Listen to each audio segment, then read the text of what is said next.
አይነት ጉዞ ላይ ለማጨለም፣ ለማምታታት፣ ውሳኔ ለማሳጣት፣ አእምሮን ለማዛባት፣ አካያድንና መንፈስን ለመረበሽ፣ የመንፈስ ቅዱስ ስጦታና ጸጋና ሞገስን ለማግኘት የምትችልበትን እድል ለማወዛገብና ለማጥፋት በጣም ስትራቴጂ የተሞላ እጅግ ታክቲክ ያለው የመንፈስ ክፍል ነው።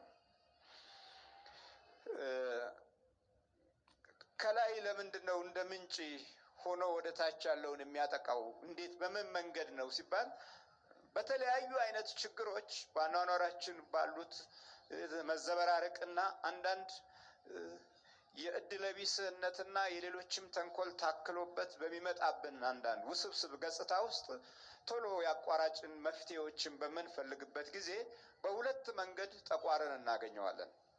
አንደኛው ወደ አውደ ነገስቱ ዓለም ኮከብ ቁጠርልኝ ወደሚለው ምዕራፍ ስንገባ፣ ሁለተኛው እድሌንና ጊዜን ዘመኔን ፍታልኝ ተብሎ ወደ ቃልቻውና ወደ ጠንቋዩ ወደ መተተኛውና ወደ አስማተኛው ስንሄድ ይህንን መንፈስ በሁለት መንገድ ሸምተን ወደ ቤት እንገባለን። ሸመታው በጣም ቀላል ነው።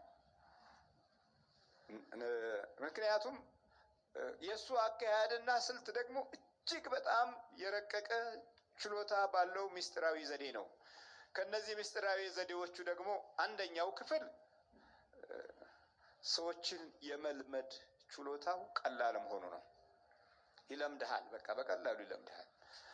አንዳንድ ጊዜ የሚታዩ ራእዮችንም እውነተኛ በማስመሰል ገጽታ ውስጥም ብዙ ሰፋ ያለ መንገድ የሄደ ነው። መንፈሳዊ አቅጣጫዎችን በማሳየቱም ጎዳና ውስጥ በጣም ትልቅ መንገድ ይሄዳል። ባህታዊ ሊያደርግ ይችላል። ምክንያቱም ይገልጽልሃል፣ አንዳንድ ነገሮችን ያሳያል። ይሄኛው መንገድ ይሄ ነው፣ በቃ አንተ እድልህ በዚህ መንገድ ነው ይላል። ለማመንኮስም አጋጣሚው በጣም ሰፊ ነው። ዘወትር የምንኩስና ጠባይን የሚያሳይ ይመስልሃል። ከዛ ይሄድ እና መጨረሻ ላይ ወገቤን የሚልበትን አጋጣሚ ያመጣዋል።